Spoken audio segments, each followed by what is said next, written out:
31 mars 2012, je me retrouve déguisée en Monsieur Patate, devant des toilettes, à vérifier qu'une centaine de petits Afro-Américains et de petits Hispaniques ont bien la queue pour aller faire pipi et se sont bien lavé les mains.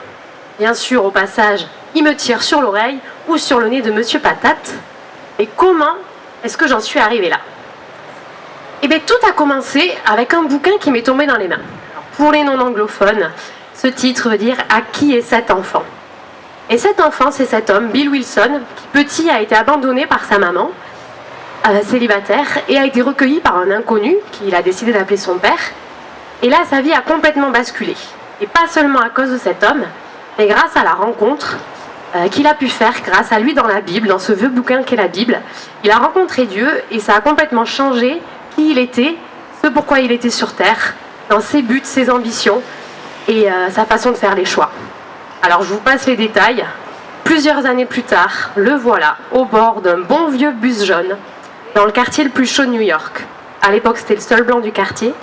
Et il est allé là-bas dans le but de permettre au plus grand nombre d'enfants d'avoir eux aussi leur vie qui soit complètement changée, comme lui il a pu connaître.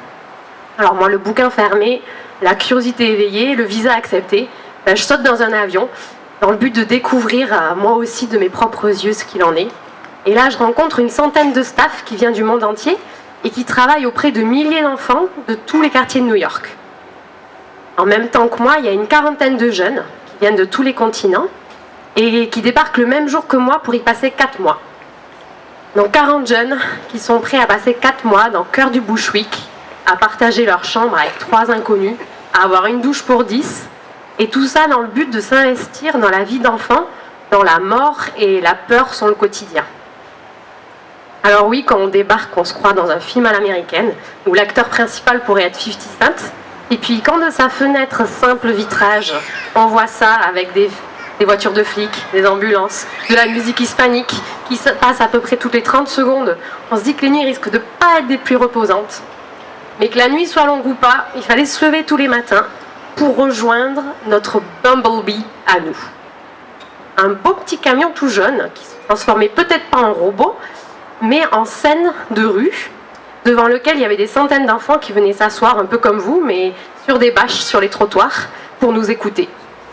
Alors moi, les premiers jours, je ne connaissais personne, personne ne me connaissait, et pourtant j'ai vu des petits bonhommes et des petites demoiselles me sauter dessus pour me prendre dans leurs bras, parce que même s'ils ne me connaissaient pas moi, ils connaissaient le t-shirt que je portais, avec le logo de l'association qui s'appelait Yogi Bear, et du coup pour eux c'était le gage que je faisais partie de ces rares gens qui leur parlaient et qui les aimaient, plutôt que leur hurler dessus qu'ils étaient bons à rien, qu'ils ne feraient jamais rien de bon dans leur vie.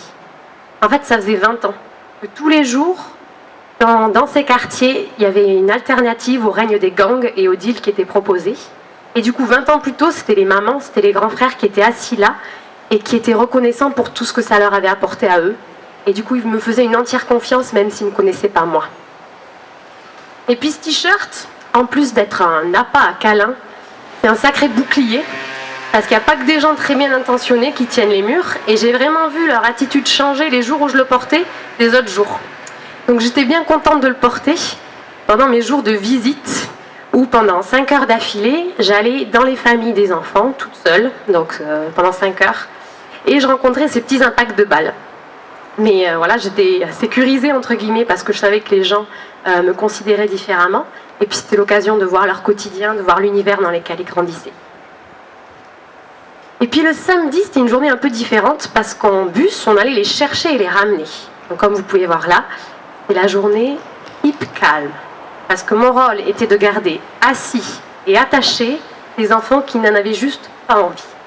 Donc la seule méthode que j'ai trouvée, c'était de les ceinturer, sauf que j'ai vite vu que j'avais pas assez de bras. Mais ces trajets, c'était aussi des moments vraiment particuliers où je pouvais avoir des discussions en seul à seul ou en petit groupe, et où j'ai réalisé la banalité à laquelle ils affrontaient la mort, quand il y a un petit garçon qui dit de manière complètement détachée « Ah ben mon grand frère il est mort l'année dernière, il s'est pris une balle, et mon papa non je le connais pas, il est en prison ». Et on les ramenait dans une sorte de gymnase aménagé en grande scène de spectacle pour enfants.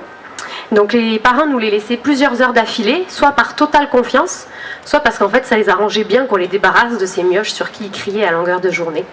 Et puis là, c'était eux qui criaient, qui chantaient, qui hurlaient, qui sautaient, qui jouaient. Et puis qui écoutaient dans un silence parfait. Alors moi je suis instite et je peux vous dire que je suis sidérée de voir qu'une centaine d'enfants dans la même pièce est capable de faire un si grand calme en buvant les paroles de ceux qui leur expliquaient combien ils étaient aimés et comment leur vie pouvait changer. Alors au final de toute cette expérience, ce qui aura été le plus dur, c'était pas de devoir partager ma chambre, ni les coups de feu qu'on entendait le soir.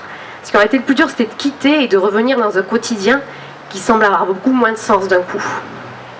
Et ce soir, j'avais envie de vous parler des vies changées de Bill Wilson, du staff de cette assoce qui a grandi sur les bâches, et puis des parents, des grands frères qui nous remerciaient, et puis toutes ces vies qui ont été changées par le message d'amour et d'espérance de la Bible.